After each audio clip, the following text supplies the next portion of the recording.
48절에 있는 말씀 신약성경 108페이지입니다.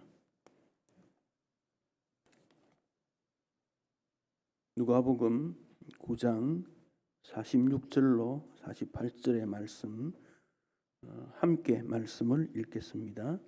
제자 중에 누가 크냐 하는 변론이 일어나니 예수께서 그 마음에 변론하는 것을 아시고 어린아이 하나를 데려다가 자기 곁에 세우시고 그들에게 이르시되 누구든지 내 이름으로 이런 어린아이를 영접하면 곧 나를 영접하며 또 누구든지 나를 영접하면 곧 나를 보내신 이를 영접함이라. 너희 모든 사람 중에 가장 작은 그가 큰 자니라. 아멘. 같은 내용을 다룬 마태복음 18장에 우리 성경을 한 곳 더 보겠습니다. 마태복음 18장 1절에서 6절에 있는 말씀 마태복음 18장입니다. 여러분 29페이지 신약성경 29페이지입니다. 마태복음 18장 1절에서 6절 함께 읽겠습니다. 그때에 제자들이 예수께 나와 이르되 천국에서는 누가 크니이까? 예수께서 한 어린아이를 불러 그들 가운데 세우시고 이르시되 진실로 너희에게 이르노니 너희가 돌이켜 어린아이들과 같이 되지 아니하면 결단코 천국에 들어가지 못하리라. 그러므로 누구든지 이 어린아이와 같이 자기를 낮추는 사람이 천국에서 큰 자니라. 또 누구든지 내 이름으로 이런 어린아이 하나를 영접하면 곧 나를 영접함이니 누구든지 나를 믿는 이 작은 자 중 하나를 실족하게 하면 차라리 연자 맷돌이 그 목에 달려서 깊은 바다에 빠뜨려지는 것이 나으니라. 아멘. 우리 사람은 연구하기가 참 어렵고 사람에 대한 연구는 힘도 들기도 합니다. 그러나 사람에 대한 연구를 또 많이 하기도 합니다. 신입사원을 면접할 때 그 면접관에게 일부 면접관에게는 찬 음료를 주고 일부 면접관에는 따뜻한 음료를 주고 그래서 면접을 했습니다. 찬 음료를 받은 면접관들은 그 시험을 치는 시험하는 그 신입 사원에 대해서 아주 냉정하게 잘못된 것 꼬집어내고 태도를 지적하고 가능하면 점수를 적게 주려고 그렇게 했고 따뜻한 음료를 가진 면접관은 좀 실수해도 열정이 있다, 배우면 되겠다, 점수를 많이 줬다는 겁니다. 면접관이 냉정하게 면접을 하지만은 자기를 중심에서 면접하더라 하는 실험 결과의 분석입니다. 그래서 사람은 자기 중심적이다 하는 겁니다. 나를 가운데 두고 이웃을 두고 세상을 두고 사회를 두고 우주를 두고 세상은 나를 중심에서 돌아가고 있다고 믿으려고 합니다. 타락한 인생의 모습은 자기 중심이라는 겁니다. 예수님의 제자들도 역시 자기 중심이었습니다. 우리 예수님은 십자가 지시려고 이 땅에 오셨는데 왜 십자가 지십니까? 예수님 자신을 위해 십자가 지는 거 아니지 않습니까? 죄인들을 위해서 세상 모든 사람들을 구원하시려고 십자가 지시려고 하는데 그 예수님을 따르는 제자들의 생각은 예수님의 십자가에 대한 별로 관심이 없고 예수님을 따른 다음 나는 어떻게 될 것인가? 예수님을 헌신적으로 섬기면 어떤 이익이 있을까? 그런 생각을 한다는 겁니다. 오늘 수련회를 참여하는 여러분들 어떤 마음으로 수련회 참여하십니까? 수련회를 통해서 나에게 어떤 이익이 있을 것인가? 수련회 모든 프로그램이 나를 깨우치고 나를 새롭게 하고 나를 어떻게 알려주지 않겠는가라고 기대하면 수련을 마치고 난 다음 평가를 해보면 별 소득이 없습니다. 그러나 이 수련을 통해 예수님을 만나 그 예수님이 행하신 내 이웃을 행복하게 하려는 마음일 때 그 결과가 이번에는 큰 효과가 있고 은혜가 있고 보람이 있다고 생각되게 됩니다. 오늘도 많은 그리스도인이지만은 자기 중심적 신앙생활을 합니다. 예수님을 위하고 교회를 위하고 하나님을 나라를 위하기보다 내 생각, 내 말, 내 판단, 나를 중심적으로 살아가고 있습니다. 그것을 우리 주님께서 얼마나 기뻐하실까요? 헌신도 나를 중심하고 하나님 말씀 알지만은 별로 중요하게 여기지 않는다면 그게 어떤 의미가 있겠습니까? 우리 하나님의 관심은 인간의 행복입니다. 하나님의 지혜와 능력과 권능도 인간의 행복을 위해 사용하십니다. 성경은 가장 인생이 행복한 길로 안내해 주고 있습니다. 우리는 어떤 상황에서도 행복할 수 있습니다. 어떤 조건이 좋기 때문이 아닙니다. 돈이 있어야 행복하다면 돈을 찾으려고 나서지만 그 돈이 인생을 행복하게 해주지 못합니다. 멋진 자동차나 명품이 삶의 1순위에 옮겨두고 진정한 행복은 저 멀리 밀려갔기 때문에 오히려 불행하게 되는 인생들이 얼마나 많은지 모릅니다. 특히 나의 생각, 나의 주장, 나의 고집을 내려놓지 못하면 스스로 불행의 길로 빠져들어가게 됩니다.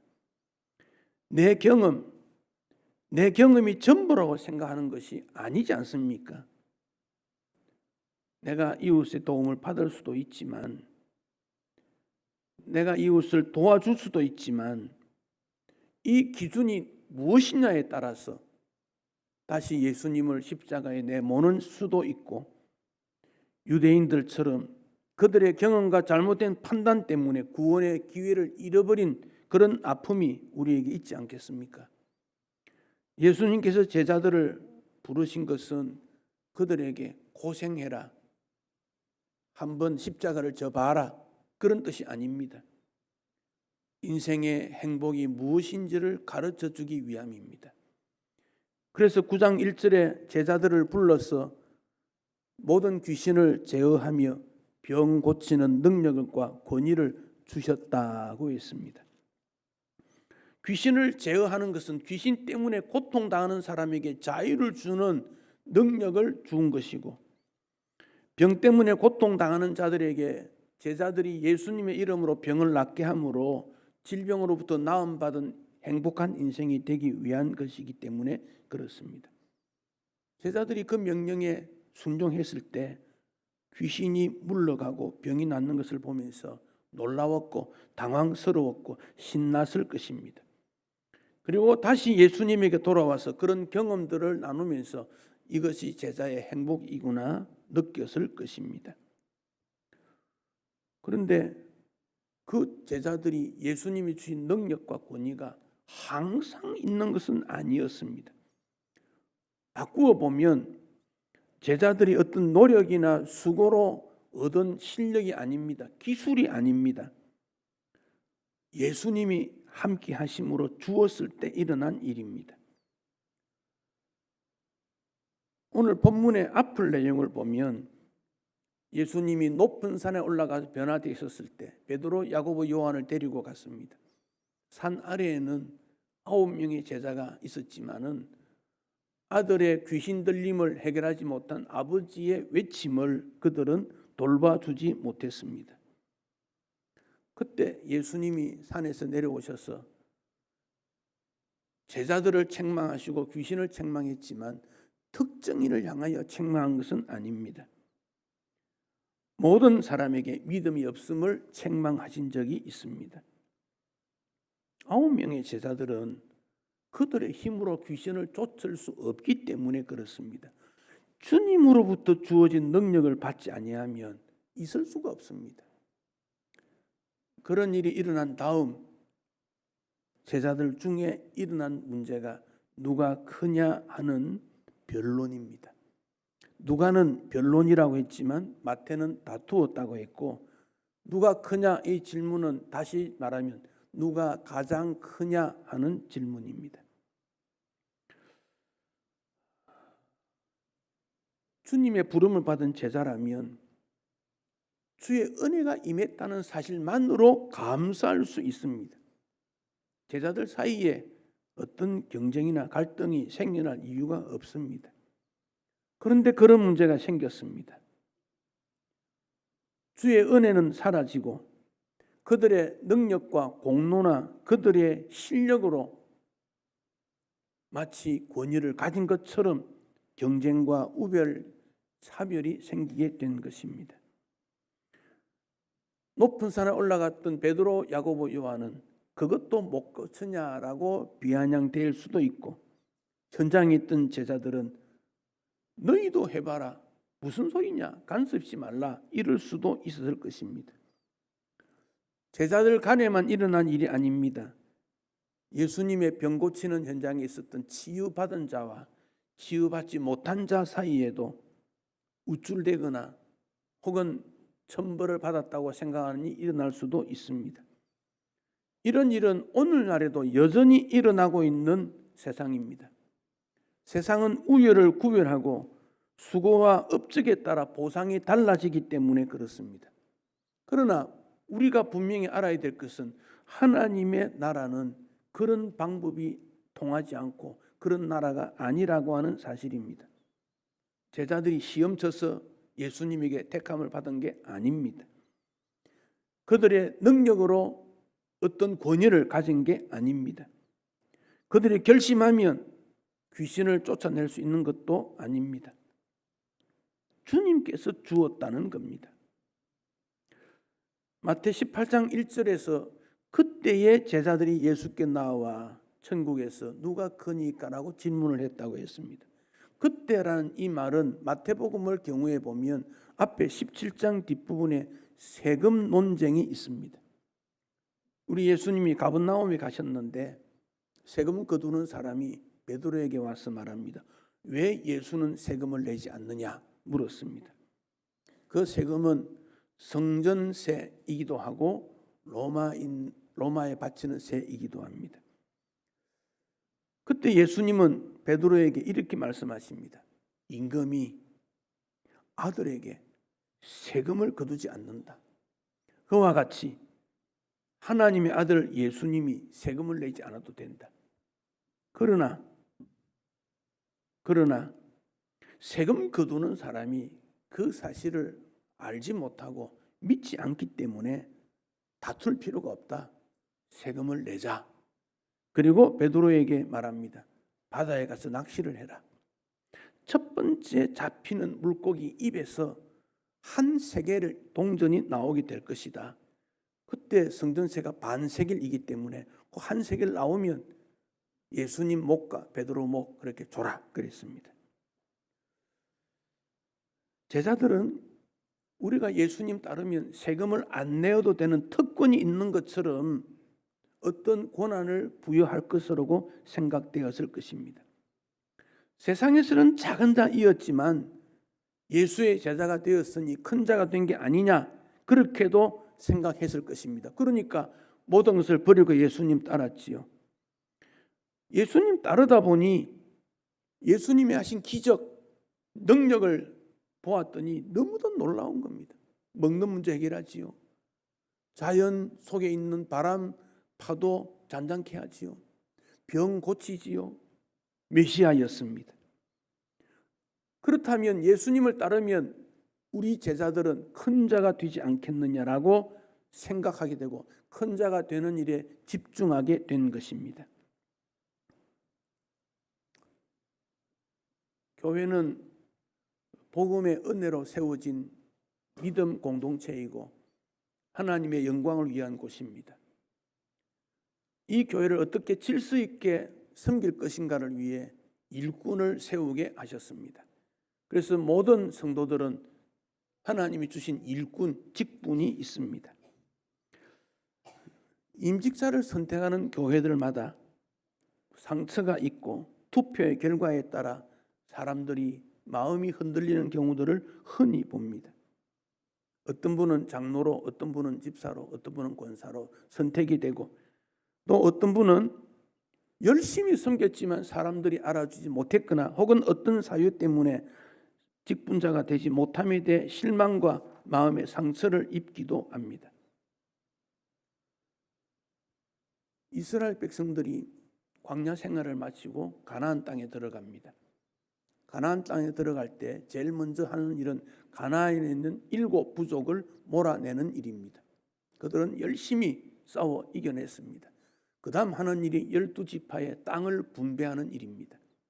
여호수아는 가나안 땅에 있는 이방 민족들을 밀어내는 것은 그렇게 힘들지 않았어요.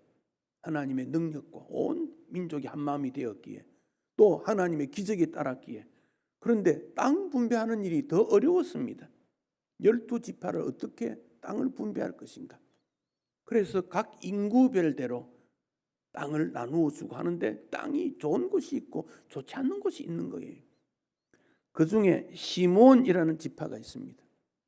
시므온 지파는 광야 생활 시작할 때 한 6만여 명이 됩니다. 59,300명, 약 6만 명이 됩니다.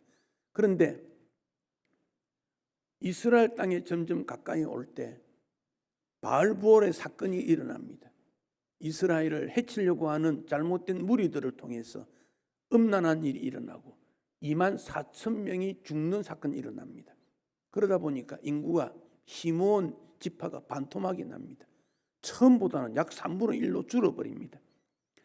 그런데 땅을 작은 데를 주려고 하니까 시므온 지파가 거부하는 겁니다. 우리도 똑같이 넓은 거 달라. 이전에 많았지 않느냐. 그러니까 나머지 지파들이 땅을 분해하다가 빼버렸습니다. 주지 않았습니다. 그러니까 이거 어떻게 될 것인가 고민하다가 그래도 살 곳이 있어야 되니 우리 좀 땅 좀 주시오. 그때 유다 지파는 지파 수도 많고 땅은 제일 많은 유다 안에 있던 지파의 그 장소를 시므온에게 줍니다. 그게 여호수아 19장에 잘 나타나져 있습니다. 왜 유다 지파가 주지 않아도 되는 자기 땅을 주었습니까? 양보요, 낮아짐이요. 그 결과로 유다는 더 큰 영향력을 이스라엘에 넘치게 된 것입니다. 예수님께서 이 땅에 계실 때 세리와 죄인들과 식사를 하셨습니다.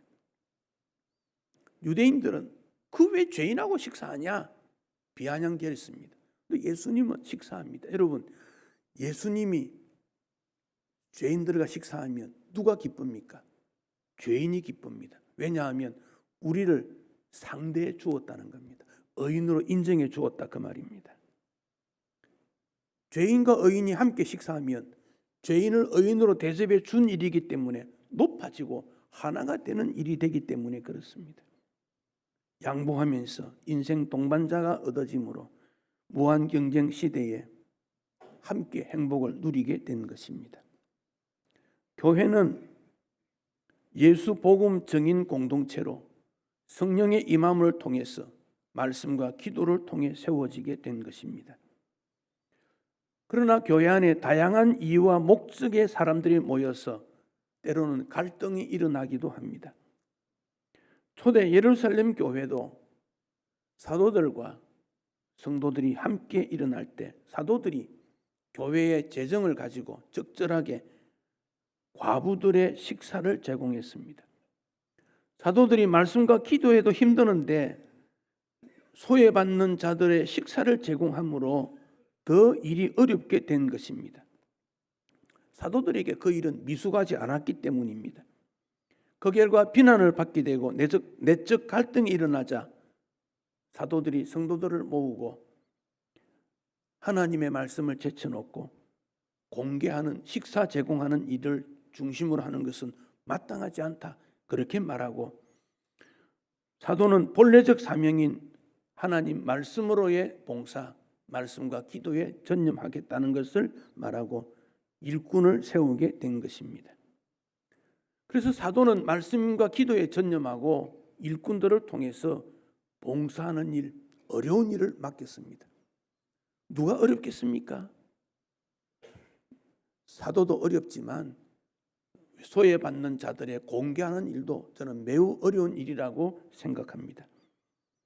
그런데 사도행전에 보면 그 일꾼의 자격이 우리 가운데 있는 자 중에서 성령과 지혜가 충만한 칭찬받는 사람, 그렇게 말했습니다. 그래서 신앙 공동체 안에 있는 사람이어야 된다. 이게 첫 번째 조건이었습니다. 교회 안에 형편을 잘 아는 그들이 어떻게 섬겨야 될지 알기 때문에 그렇습니다. 현대 교회가 되면서 교회 모든 일들이 전문화되면서 우리는 때로 전문직 사람들을 초청해서 교회를 섬기게 하는 일이 가끔 일어나고 있고 많은 교회들이 그렇게 하고 있습니다. 우리 교회도 그런 부분이 있습니다. 그럴 때 그렇게 초청받은 분은 빠르게 교인이 되도록 노력해야 됩니다. 교회는 일반 회사의 기능이나 어떤 성능이 좋아지는 것을 목표로 하는 것이 아니기 때문에 이런 모든 일을 유념해야 되고, 조금 부족해도 교회 안에 있는 그가 맡은 일을 섬기는 일이 매우 중요하기 때문에 그렇습니다. 교회의 필요를 채워주는 섬김은 외형적 성장 발전의 목적이 아닙니다. 교회 안에 함께 고난을 받고 기뻐하고 그리고 성령과 지혜의 충만을 위한 일이기 때문에 성령의 인도함을 받지 않는 교회는 교회가 아니라는 것을 생각하고 성도를 잘 이해하며 성령의 충만한 일꾼이 되어야 하나님 아버지의 뜻을 이해하며 교회 섬김의 의미와 목적이 일어나기 때문에 그렇습니다. 그러므로 어떤 재능이나 외모나 재력보다도 예수님의 인품인 성실과 정직과 겸손, 배려, 긍휼, 베품의 마음이 일어나야 합니다. 사도행전 6장 7절에 보면 하나님의 말씀이 점점 왕성하여 제자의 수가 더 심히 많아졌다. 여기 교회가 더 왕성했다고 말하지 아니하고 하나님의 말씀이 점점 왕성했다. 이 말은 사도들의 섬김이 원 위치로 돌아갔다, 그런 뜻입니다. 우리 모두는 교회의 머리 대신 예수님을 중심에서 바라봅니다. 그렇다면 그 주님이 교훈하는 말씀을 따라야 되는데 오늘 본문에 큰 자가 되려는 욕심을 버리라고 말씀하십니다. 베드로는 정말 특별한 제자였습니다. 신앙 고백을 먼저 했고 베드로 고백에게 천국 열쇠를 준다고 했으며 변화산에도 올라갔고 야이로 딸을 살린 데도 동행했습니다. 그러니 다른 제자들이 베드로를 견제했는지도 모릅니다. 특별히 야고보, 요한은 베드로와 함께 부름을 받았는데 우리보다 앞서는 것 같으니까 어머니를 동원해서 예수님께 제의합니다. 예수님이 왕자에 앉으시면 우리 아들을 좌우편에 앉게 해달라, 그런 요청도 했습니다. 제자라고 하는 특권의식에 사로잡히면 교회가 분열되는 것을 보아야 됩니다. 직분 때문에 구원받는 거 아니지 않습니까? 직분으로 교회를 섬기는 것은 육체의 열매가 맺는 뿐이지 성령의 열매를 맺을 수 없기 때문에 그렇습니다. 내가 다른 사람보다 더 어렵다, 더 옳다고 생각한다면 거기에는 문제가 발생되기 때문에 그렇습니다. 그래서 제자들 가운데 누가 크냐, 누가 제일 크냐, 누가는 변론이라 했지만 마태는 다투었다고 했습니다. 본격적으로 자리 다툼이 일어나게 된 것입니다. 이런 일은 교회 안에서도 교회에서도 흔히 일어납니다. 복음 안에서는 세상의 방법이 통하지 않아야 되겠다고 생각되는데 동일하게 청탁, 파벌, 약점, 폭로 여러 가지 방법으로 만들어내고 공격하는 일도 일어납니다. 이것은 큰 자가 되려는 욕심 때문입니다. 큰 자가 되려는 욕심을 버리기 위해 예수님은 12제자에게 서열을 정해준 적이 없습니다. 큰 자가 되려면 헌금 이만큼 하고 기도 이만큼 하고 전도 이만큼 하고 기준을 정해준 것도 없습니다. 완전히 다른 방법으로 어린아이를 데리고 왔습니다. 어린아이라는 말에 신약 성경에 두 가지 의미가 있는데, 하나는 아주 어린 나이, 돌봄을 받아야 되는 어린아이를 말합니다. 또 하나 어린아이의 경우에는 청소년 정도 되는 스스로 뭔가를 할 수 있는 그런 아이도 어린아이라고 했는데, 오늘 이 본문에는 부모가 보살피지 않으면 살 수 없는 아이를 말하고 있습니다. 그 어린아이를 영접해야 한다 그랬습니다. 그 어린아이를 영접한다는 것은 수고해야 된다 그런 말입니다. 어린아이는 부모의 돌봄을 받아야 됩니다. 친구 어울리는 것보다 부모에게 있는 것을 좋아하는 이유는 부모에게 있어야 편안하기 때문에 그렇습니다. 그러다가 성장하면 부모의 돌봄 없이 내 삶을 이끌어갈 수 있겠다 판단이 되면 부모에게 의존하기보다는 또래 집단을 형성합니다. 또래 집단 속에는 또 짱이 등장되고 또래 집단 안에 서열이 세워지게 됩니다. 예수님 말씀하신 어린아이라는 이 말은 또래 집단을 형성한 것이 아니고 그렇게 만들어 큰 자가 되는 경쟁 다투지 말라는 겁니다. 작은 자가 되라는 것입니까? 어린아이를 영접하라 그랬습니다. 즉 작은 자를 돌보는 사람이 되어야 된다 그런 말씀입니다. 마태복음 18장 17절에는 실족에 대한 말씀을 합니다. 실족하게 되면 화가 있다. 이 땅에 없을 수 없으나 있다. 정말 안타까운 일이지만 그렇게 되면 화가 있는 거다. 요즘 우리 사회에 말하는 갑질입니다. 갑질 사회입니다. 낮은 자를 향한 폭행, 협박입니다. 마태 18장 10절에는 삼가 이 작은 자 중 하나도 업신여기지 말라, 갑질하지 말라 그랬습니다. 겉으로의 횡포도 안 되고 마음으로도 무식하거나 깔보면 안 된다는 교훈입니다. 우리는 갑을 을을 구분하지 말고 모두가 형제요 자매로 여겨야 합니다. 우리 가운데 갑의 위치에 있다면 비굴하거나 하대하면 안 됩니다. 을의 위치에 있다면 갑 사람을 부러워할 필요도 없습니다. 제자들이 천국에서 누가 큽니까? 라는 질문은 그 마음에 큰 사람이 되고 싶다는 마음이 있다는 겁니다. 예수님 답변은 큰 사람 되는 생각도 하지 말고 큰 사람이 되려고도 하지 말라는 겁니다. 교회에서의 직분은 계급이 결코 아니기 때문이고 계급 의식을 하지도 말라는 겁니다. 성도보다 집사가 높습니까? 그래서 성도로 오면 집사라고 불러주지 않으면 마음 상합니까? 그런 게 교회가 아니라는 겁니다. 안수 집사는 집사보다 더 높습니까? 장로는 더 높습니까? 아니라는 겁니다. 오히려 거꾸로 됐습니다. 집사는 성도를 섬기고 안수 집사는 집사를 섬기고 장로는 집사를 섬기고 권사는 성도를 섬기고 목사는 모두를 섬기는 그 사실을 오히려 거꾸로 되는 것이 참된 교회이기 때문에 그렇습니다. 장로는 부지런하게, 집사는 섬김의 소임에 따라, 권사는 기도와 위로에 따라, 또한 오늘날 교회 안에서 일어나는 수많은 섬김의 많은 내용들을 섬기는 일로 쓸 때 주님께서 기뻐하시게 될 것입니다. 어떤 주인이 종들에게 달란트를 맡겼습니다. 5달란트, 2달란트, 1달란트. 이 달란트라는 것을 오늘로 돈으로 환산한다면 한 6억 정도 됩니다. 결코 적은 돈이 아닙니다. 1달란트가 결코 적은 게 아닙니다. 한평생 얼마든지 살 수 있는 그런 큰 겁니다.